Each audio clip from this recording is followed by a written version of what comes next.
Hello বন্ধুরা, আজকে আমরা যাচ্ছি উদয়পুর রমেশ চৌমুহনীতে আনলিমিটেড ফুচকা খাওয়ার জন্য। অনেকদিন অপেক্ষায় ছিলাম কখন সানডে আসবে আর যাব। তো আজকে এখন 3টা বেজে গেছে। আমি আমার বউকে নিয়ে যাচ্ছি রমেশ চৌমুহনীতে আনলিমিটেড ফুচকা খাওয়ার জন্য।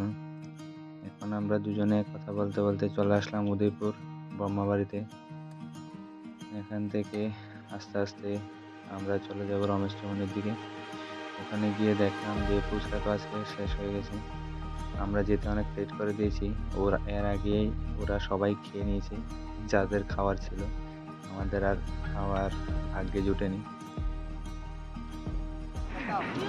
তোমরা আইসো আইসো শেষ টাইমে আইসো, ঠিক আছে? ফুচকা একেবারে শেষ শেষ শেষ শেষ আজকের জন্য সমাপ্ত।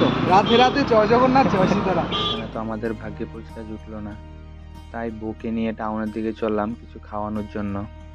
কারণ বউকে নিয়ে বেরিয়েছি, খালি মুখে তার ওকে নিয়ে বাড়ি ফেরা যাবে না, তাই কিছু খাওয়ানোর জন্য ওকে অতিথিতে নিয়ে গেলাম। আমাদের উদয়পুরের অনেক নামকরা রেস্টুরেন্ট অতিথি ফাস্টফুড। আমার বউ অনেকদিন ধরে বলেছিল বার্গার খাবে, তাই আমরা অতিথিতে ঢুকেই প্রথম বার্গারের অর্ডার দিলাম।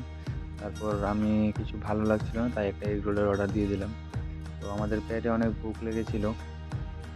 তো ওরা আস্তে আস্তে অনেক লেট করে দিচ্ছিল, তাই আসার সাথে সাথে আমরা খেতে লেগে গেলাম। আমরা খাওয়ার সময় অনেকজন লোক ছিল, বাট খেয়ে শেষ হওয়ার সাথে সাথে দেখলাম আমাদের সাথে লোকও আর নেই।